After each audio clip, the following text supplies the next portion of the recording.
everyone for helping me give you this wonderful TED Talk show. Okay, you may now sit down.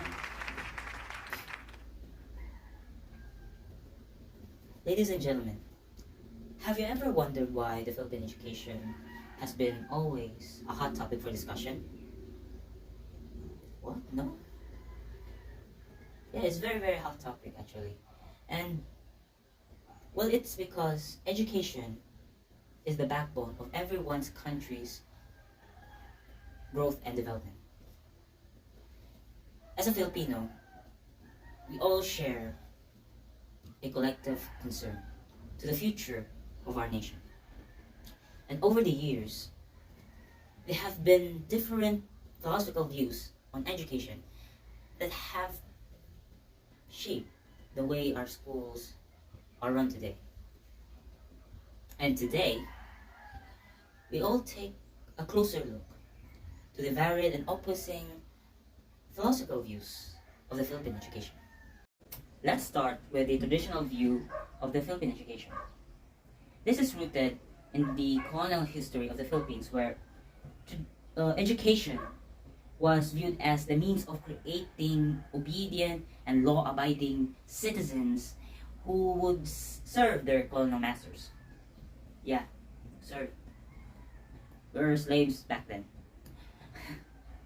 Traditional view emphasized the importance of teaching students with the basic skills in order to succeed in life.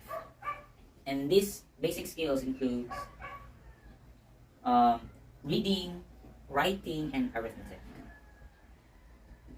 Students are expected to observe the information all in their mind and repeating without any questions.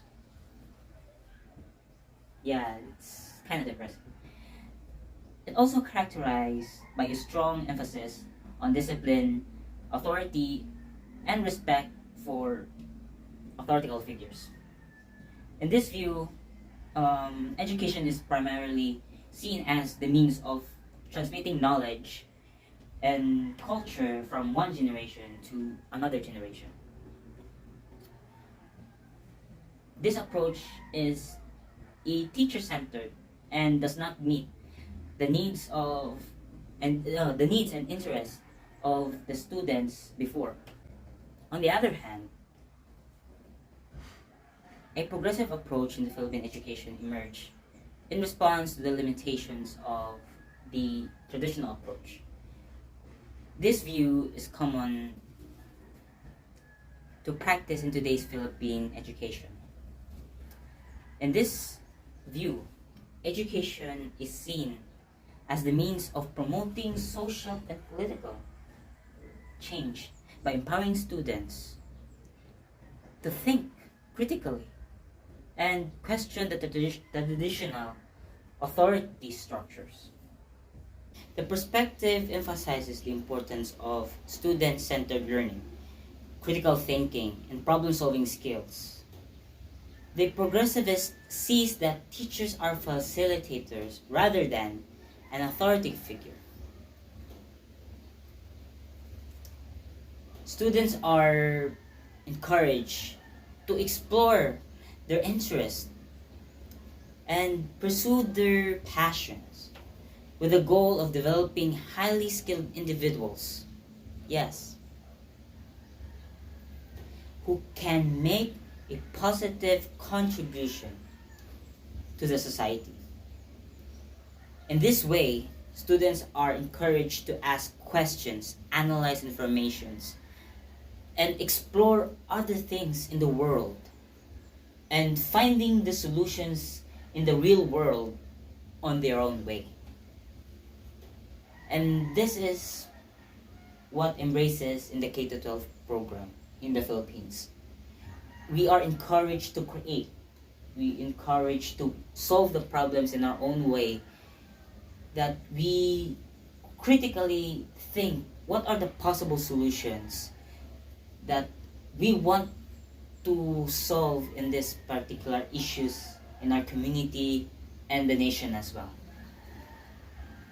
However, there are also those who oppose the traditional and progressive views of the Philippine education. The opposing view argues that education should prioritize values, character formation, and moral development over the academic achievement. This view emphasizes the importance of developing individuals who are morally upright, responsible, and compassionate. The opposing view sees that education is the means of producing individuals who can contribute positively to society rather than simply achieving academic success and follow traditions or just reading, writing, or anything else in life. In this view, education is seen as a holistic approach that includes a balance of elements in implementing the most effective basic education for all Filipino students. There are many concerns about these philosophical views in Philippine education. The traditional view has been criticized for its lack of creativity and innovation, for its failure to prepare students for the changing demands of the modern world. The progressive view has been criticized also for being too individualistic, and it can lead to lack of discipline and responsibility. The opposing view has been also criticized as it can lead to overemphasis of conformity and nationalism, and it can fail to recognize unique needs of the individuals. So, what does all this means for the Philippine education today? This means that we need to recognize the philosophical underpinnings of our education system and focus on the real weakness of each methods. And the answer is not simple one, as each view has its own advantages and disadvantages. What is important right now is to find the balance between these views, creating an educational system that meets the needs of students while preparing them for the demands of society. As we move towards a more technological, advanced, and globally competitive world, it is essential to re-evaluate and understand these philosophical views to address the growing competitiveness of the Philippine education system. In conclusion, the debate over the philosophical views of Philippine education is an ongoing and complex one.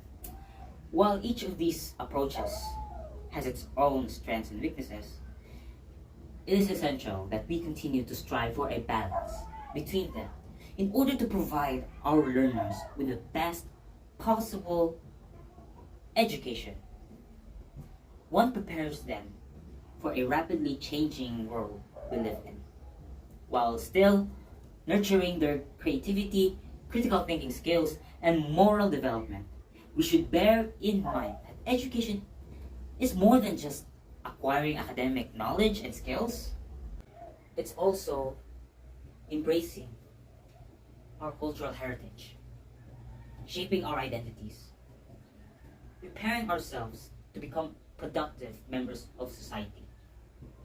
Let us be inspired by the words of Nelson Mandela, who said, "Education is the most powerful weapon which you can use to change the world." With our collective efforts, we can transform our educational system and empower our students to build a better future for themselves and for our country. Together, let us work towards a brighter future for our Philippine education. My name is John Steven Heredia, and thank you for inviting me for this wonderful talk. Thank you.